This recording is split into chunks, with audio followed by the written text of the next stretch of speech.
तीन बहनों की लालची भाभी। करिश्मा, रेशमा और मनीषा तीन बहनें हैं। उनका एक भाई भी है, मयंक। मयंक अपनी बहनों को बहुत प्यार करता है, लेकिन मयंक की पत्नी सविता इस मामले में मयंक से बिल्कुल ही अलग है। वो अपनी ननदों का जितना बुरा कर सकती है उतना बुरा करती ही रहती है और अपनी ननदों पर हुक्म भी चलाती है। करिश्मा, करिश्मा, तुमने अभी तक नाश्ता नहीं बनाया? तुम्हारे भैया को ऑफिस जाने में देर हो रही है। हाँ भाभी, बस अभी बनाती हूँ। करिश्मा, तुम ये ढीलापन छोड़ दो। कल को पराए घर जाना है। वहाँ अगर तुम इस तरह से काम करोगी तो लोग क्या कहेंगे कि माँ ने और भाभी ने कुछ सिखाया नहीं। और तुम्हारी दोनों बहनें कहाँ हैं? अब रेशमा मार्केट गई है और मनीषा सो रही है। क्या? सुबह के 8 बज रहे हैं और ये महारानी अभी भी सो रही है? ये कहते हुए सविता अपनी सास दुर्गा देवी के पास जाती है। माँ जी, देख रही हो अपनी बेटियों के तौर तरीके? क्या हुआ बहू, सुबह सुबह क्या कर दिया मेरी बेटियों ने? अरे एक तो अभी अभी उठकर किचन में गई है, दूसरी सुबह सुबह बाहर चली गई और तीसरी अभी तक सो रही है। क्या करूं मैं इन तीनों का, मैं तो परेशान हो गई हूँ। जा जाकर उठा उसे और रेशमा से मैं बात करती हूँ।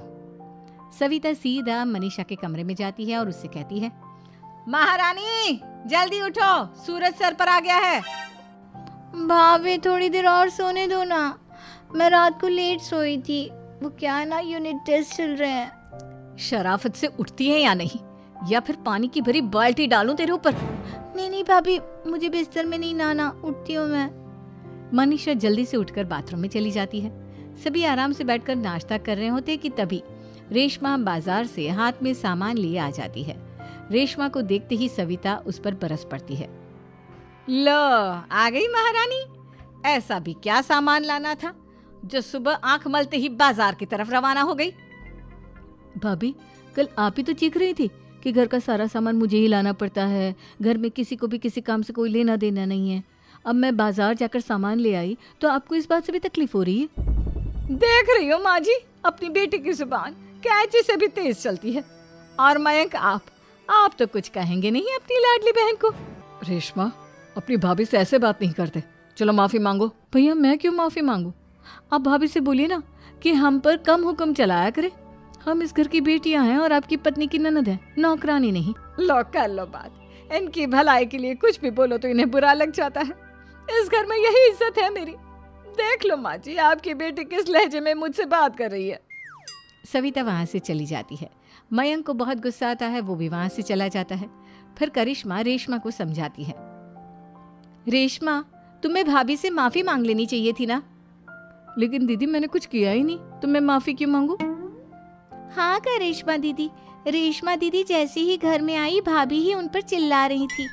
हाँ, मैं मानती हूँ कि गलती भाभी की थी। मैं तो इसलिए बोल रही हूँ कि भाभी ने माँ को तो पूरी तरह अपने वश में कर लिया है। वो हमारी बात सुनती ही नहीं। मयंक भैया हमारे लिए हमेशा खड़े रहते हैं, इसलिए उनकी बात का मान तो तुम्हें रखना चाहिए था ना। कोई फायदा नहीं दीदी, कुछ दिनों की बात और है, भाभी उन्हें भी हमारे खिलाफ भड़का देंगी। फिर वो भी माँ की तरह हमारी किसी बात का विश्वास नहीं करेंगे। इसी तरह सविता अपनी तीनों ननदों को किसी न किसी बात पर परेशान करती रहती थी। एक दिन मयंक अपनी तीनों बहनों के लिए गिफ्ट लाया। क्या रेशमा, ये तुम्हारे लिए हार का सेट। रेशमा, तुम्हारे लिए सुंदर सी ड्रेस। और मनीषा, तुम्हें किताबें पसंद है ना, तुम्हारे लिए किताबें लाया हूँ। थैंक यू भैया। थैंक यू भैया। थैंक यू भैया। करिश्मा, तुम्हारा नेकलेस कितना सुंदर है। ये भैया कहाँ से ले आए होंगे? मैंने भैया को 3 दिन पहले फोन पर ये डिजाइन दिखाया था और आज भैया ये ले आए। सविता तो अपनी ननदों के गिफ्ट्स देखकर जल गई और करिश्मा का नेकलेस तो उसे भी बहुत पसंद आया था। अपनी बहनों के लिए कितना अच्छा नेकलेस लेकर आए हैं, मुझे कभी कोई गिफ्ट नहीं दिया। मैं आज ही ये हार चुरा लूंगी। रात में सविता करिश्मा का हार चुरा लेती है और इसी तरह उसे अपनी ननदों की जो भी चीज़ अच्छी लगती वो उसे मांगती नहीं, बल्कि रात के अंधेरे में चुरा लेती। इसी तरह दिन बीतते गए और सविता ने मयंक के दिल में भी उसकी बहनों के लिए नफरत पैदा कर दी। एक दिन मयंक ने करिश्मा और रेशमा के लिए रिश्ता देखा और ये बात उसने घर में सबको बताई। माँ, करिश्मा और रेशमा के लिए बहुत अच्छा रिश्ता आया है। वो लोग कल इन्हें देखने आ रहे हैं। आप और सविता मिलकर सारी तैयारी कर लेना। ये सुनकर करिश्मा और रेशमा खुश हो जाती हैं, लेकिन सविता सोचती है, अगर इन दोनों बहनों की शादी हो गई तो घर और बाहर का काम कौन करेगा? मनीषा तो एक नंबर की कामचोर है, उससे तो किसी बात की उम्मीद लगाना ही बेकार है। मुझे इस शादी को रोकना होगा। अगले दिन सभी लड़के वालों के स्वागत की तैयारी करने में लगे होते हैं। तभी मयंक अपनी बहनों से आकर कहता है, तैयार हो गई तुम दोनों? देखो दोनों लड़के बहुत अच्छे हैं, मैं कोई कसर नहीं छोड़ना चाहता, इसलिए तुम उनके सामने अच्छे से बिहेव करना और अपनी भाभी से लड़ने मत लग जाना। करिश्मा, तुम वो नेकलेस पहन लो ना जो मैं तुम्हारे लिए लाया था। भैया मैं बहुत देर से वो नेकलेस ढूंढ रही हूँ, लेकिन मुझे मिल ही नहीं रहा। क्या तुमने नेकलेस खो दिया? तुम्हें पता भी है वो कितना महंगा था? तुम कोई काम ढंग से नहीं कर सकती। मयंक गुस्से में वहां से चला जाता है। थोड़ी देर बाद लड़के वाले भी आ जाते हैं। वो दोनों बहनों को पसंद कर लेते हैं और रिश्ता पक्का हो जाता है। लेकिन सविता के दिमाग में तो कुछ और ही खिचड़ी पक रही थी। वो पंडित जी के पास करिश्मा की कुंडली लेकर जाती है और उन्हें पैसे देकर करिश्मा की कुंडली बदलवा देती है।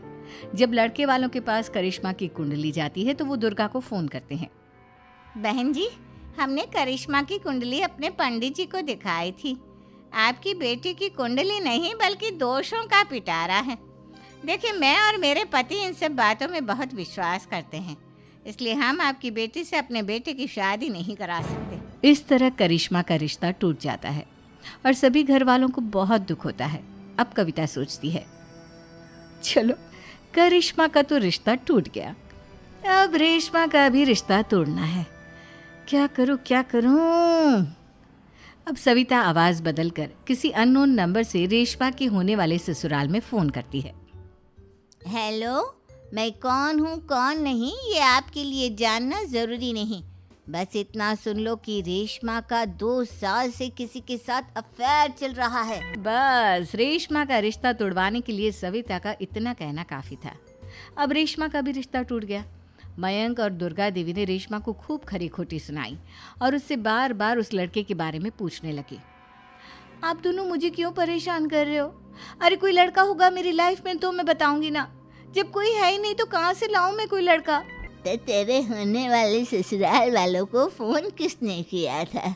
माँ मैं नहीं जानती किसने फोन किया था, मैं सच कह रही हूँ। मैं तो पहले ही कह रही थी इसकी लगाम खींच कर रखो, लेकिन मेरी सुनता ही कौन है। आप चुप रहिए भाभी, ये सब आपका ही किया धरा है। अब तीनों बहनों को विश्वास हो जाता है कि ये सब उनकी भाभी ही कर रही है। तीनों बहनें अपनी भाभी को सबक सिखाने के लिए एक वकील कर लेती है और घर में हिस्सा मांगना। देखो भैया, माँ बाप की जायदाद में जितना बेटों का हक होता है उतना ही बेटियों का, इसलिए इस घर के 4 हिस्से होंगे और हमें अपना हिस्सा चाहिए। मैंने तुम्हारे लिए क्या क्या नहीं किया और तुम इस घर में हिस्सा मांग रही हो? भैया, आप और माँ हम बहनों की कोई बात नहीं सुनते हो और भाभी हमारी शादी नहीं होने देगी क्योंकि उन्हें लगता है कि आप हमारी शादी में ज्यादा पैसा लगाओगे और उन्हें हम जैसी फ्री की नौकरानी कहाँ मिलेगी। तो हम भाभी के साथ तो रह नहीं सकते, हम बहनों को अपना हिस्सा चाहिए। अरे तुम्हें शर्म आनी चाहिए अपने भाभी पर ऐसा इल्जाम लगाते हुए।